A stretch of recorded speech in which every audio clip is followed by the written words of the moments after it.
My name is Olivia, and I turned 68 this year. At the end of last year, my husband, who I lived with, suddenly passed away from cancer, and I found myself moving in with my eldest son, Noah. Originally, my husband and I lived in the detached house where Noah's family now resides. When Noah got married and had a child, we moved to a nearby one-bedroom apartment, passing the house to Noah and his family. Noah had started his own business, and with an unstable income and an inability to take out a loan, my husband decided to give up the house for the sake of his grandson. When we handed over the house, it was beautifully renovated and felt brand new. After that, Noah was blessed with 3 children. We occasionally played with our grandchildren and celebrated birthdays together at a nearby restaurant, maintaining a good relationship. However, when my husband's cancer was discovered and understood to be terminal, he worried about my well-being. He called Noah and asked him to take care of me and live together once he was gone. I tried to reassure my husband, telling him that I was still healthy and could live alone, but he wouldn't budge. Unable to defy his father's last wish, Noah agreed to live with me. The truth is, ever since we gave up the house, I hadn't been inside Noah's home. I hesitated to visit, thinking his wife, Emma, might not appreciate it. So when I arrived, I encountered a shocking scene. Trying not to be a burden, I had minimized my belongings when I moved to Noah's house. The house was a small 2-bedroom with 1 room on the 2nd floor and 1 on the 1st. When I arrived, Noah said, "Oh, is today the moving day?" Acting clueless. Noah has always been forgetful, a trait that didn't change even in that moment. Entering the house, I saw shoes piled up like a mountain, and there was a strange smell. From the outside, the house looked fine, so I was taken aback. Without showing much concern, Noah muttered, "I only took you in because Dad said so, and honestly, there's no space here," before turning his back and going inside. With no other choice, I quietly followed him in. The 1st floor was cluttered, and the living and dining areas were filled with shopping bags and trash. It looked like the garbage houses you see on TV, and I was stunned. Emma, Noah's wife, then rose from the sofa. "Mom, I don't have extra beds, so please make some space," she said, and then added, "I'm tired from work," before lying back down. She runs a beauty salon and, according to Noah, earns quite well. When I looked at Noah, he said, "I'm also tired from work, so could you clean up the room a bit?" and went upstairs. As I started to organize the cluttered room, Emma shouted, "Hey, the stuff in the corridor is in the way." I quickly replied, "I'm sorry," and moved things aside. She added, "It's fine to clean, but don't throw anything away," and returned to the living room. After tidying up, I was exhausted. I peeked in and said, "Aren't you going to help with dinner? I'm not your servant." Realizing it was already dinner time, I jumped up and hurried to the kitchen. As expected, the kitchen was a mess, but Emma seemed unfazed, frying a lot of meat. When I asked if I could help, she pointed to the dishes and said, "You can do the dishes. I thought you'd order food delivery for occasions like this," sounding rather displeased. For a moment, I wondered about the norms in this house. Nevertheless, I responded with a smile, "I'm sorry I wasn't thoughtful. Today was hectic, but how about ordering food delivery tomorrow?" This seemed to improve her mood a bit as she replied with a faint smile, "Yes, let's do that." Trying to be understanding, I thought about how messy the house was with 3 kids and Emma working as a salon manager. That evening's dinner was just a pile of meat and bread, with no vegetables or soup. Interestingly, despite living in such a messy house, Emma was particular about clothes. She insisted on washing anything worn once and was strict with her kids about not dirtying their outfits. All of our family members were always well-dressed outside, so until now, we didn't notice the state of the house. I began cleaning diligently the next day. Of course, for things I couldn't determine as trash or not, I neatly lined them up and had Emma check them when she returned from work. With the sheer amount of garbage, I asked her for confirmation almost every day, and she started to sound dismissive, often saying, "It's okay, just throw it away." I didn't really want to touch other people's belongings, but the clutter was too much. Also, it was originally our house. Living in the house I once cherished, seeing it in such disarray made me sad. After about a month, I finally finished sorting the garbage, and the house started to look decent. The grandchildren joyfully expressed how it looked like a house from TV and rolled around on the carpet. They also stopped the habit of throwing half-eaten snacks around. Noah and Emma didn't particularly thank me, but since I took the initiative, I wasn't bothered by it. However, I was unaware that Emma, rather than appreciating my efforts, was making comments like, "What's that sarcasm, mother-in-law?" And no one in the family complained or even asked for it. I overheard this one night when I got up to use the bathroom and heard Noah and Emma drinking and talking. Noah sided with Emma, saying things like, "Don't say that," and "I wouldn't have taken my retired mom without Dad's insistence." Feeling down and wondering where I went wrong in raising him, I silently returned to my room. Seeing myself sleeping quietly, surrounded by luggage in a dimly lit room, I felt pathetic. However, thinking of my grandchildren growing up in such an unhygienic environment, I consoled myself that what I did was right and went to sleep. From then on, whenever I was cleaning, Emma pretended not to notice and went elsewhere. Moreover, the meals were always just meat and bread.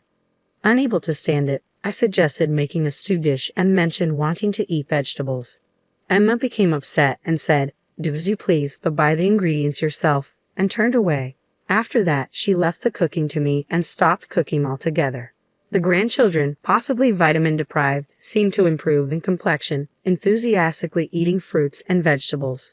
Being fond of the person who served them meals, they began to be affectionate towards me, making requests like, "Grandma, put a fried egg on the curry."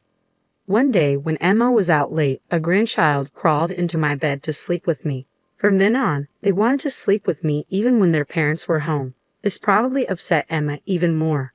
I ended up preparing all the meals, and this lifestyle continued for about 6 months. Then, a family trip during the summer vacation came up. My eldest son and his wife were excitedly looking at travel brochures and searching on the computer, so I assumed I'd be staying behind and was actually relieved. However, my eldest grandchild suddenly approached and insisted, "Grandma's coming too, right?" Despite their reluctance, they agreed since the child was a dement. Emma, clearly displeased, tasked me with preparing breakfast boxes and doing laundry, emphasizing that it was the least I could do since I was invited. The trip involved a car journey, but being elderly, I frequently needed restroom breaks, which visibly irritated Noah and Emma. The grandchild who had insisted on my accompanying them started to rush the journey. When Noah reprimanded the child, saying it was their fault, the child began to cry loudly. The car's atmosphere worsened with Emma muttering complaints amid the traffic jam. Upon reaching the amusement park, I distanced myself, saying, "I'll be at the cafe, you all have fun." When the children cheered up and ran to the rides, Emma came back to remind me explicitly to pay for my own expenses. The amusement park didn't seem like a place for an elderly person, and the cafe began to get crowded, so I, feeling guilty, stepped outside and mindlessly sat on a bench. Though I had worn a hat as a precaution, the midsummer sun was harsh. Before I knew it, I found myself in the amusement park's medical room. I overheard my elder son and his wife being scolded by someone who looked like a doctor. "How can you just leave an elderly person alone like that?" It seemed I had a mild heat stroke.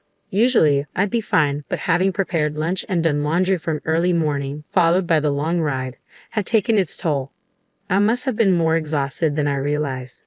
My eldest son and his wife looked clearly upset and decided to head back to the hotel with me. After checking in and leading me to the room, they told me, "Please don't cause any more trouble. We shouldn't have brought you. We'll be out playing tonight.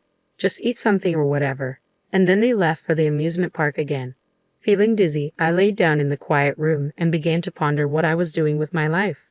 I'd always been too busy with household chores and looking after my grandchildren to have such thoughts. This vacation was clearly not planned with my well-being in mind. Despite having forced me to prepare meals and do laundry early in the morning, there was no concern shown for my health after I fell ill. I gazed at the ceiling and thought, if I were to grow old and fall seriously ill, they would probably leave me unattended like this. Even now, when I manage the household, I'm treated as a burden. I realized I had harbored hopes for the son I bore with such love and pain, but those hopes were misplaced. I decided I might need to prepare myself for the worst and drifted into sleep. Around 6:00 p.m., I heard my grandchild's voice. "Grandma, are you okay?" Emma looked at me with concern. She seemed to have come back from the amusement park early because she was worried about me. Behind her, her parents were whispering amongst themselves. Emma said, "Mom, Dad, I need to talk to Grandma. Can you stay with the kids for a bit?" Since there were play areas in the hotel, she took the younger children with her. Once they were gone, Emma snapped, "You should know better." Isn't it a luxury for someone like you to be on vacation? You should go home and clean since you're so good at it. The trip was planned for 2 more days, including visits to the amusement park, botanical gardens, and museums. I had thought I could partake in the rest of the trip. I asked, "Do you want me to go back now by train?" My innocent question was met with anger. My elder son replied, "What else do you expect? We only took you in because of Dad's last wish. Don't think you can freeload on the vacation." That statement solidified a vague resolution that had been forming in my mind. I should cut ties with them. I got up, packed my things, and asked the front desk to call a taxi. My grandchildren noticed and came over. I thought this might be our last meeting, so I said, "I'm not feeling well, so I'm going home early. Enjoy yourselves."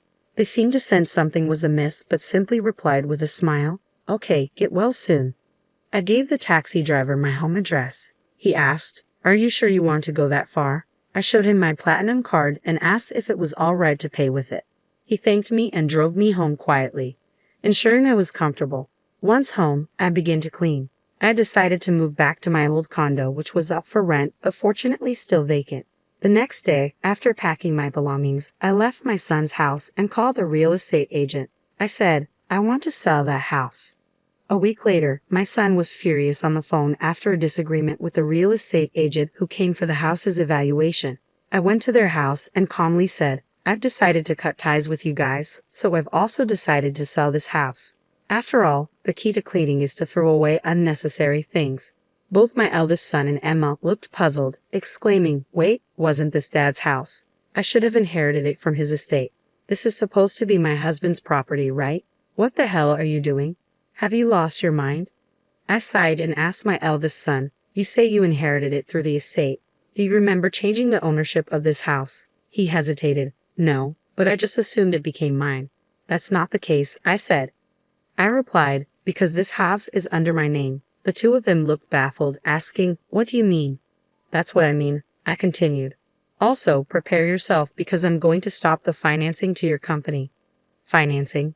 What are you talking about?" My son's forgetfulness had always been a problem, but this was truly astounding. "Don't you remember?" I asked. "Every month I've been transferring money to your bank account. It was under the agreement that you'd use it for business expenses."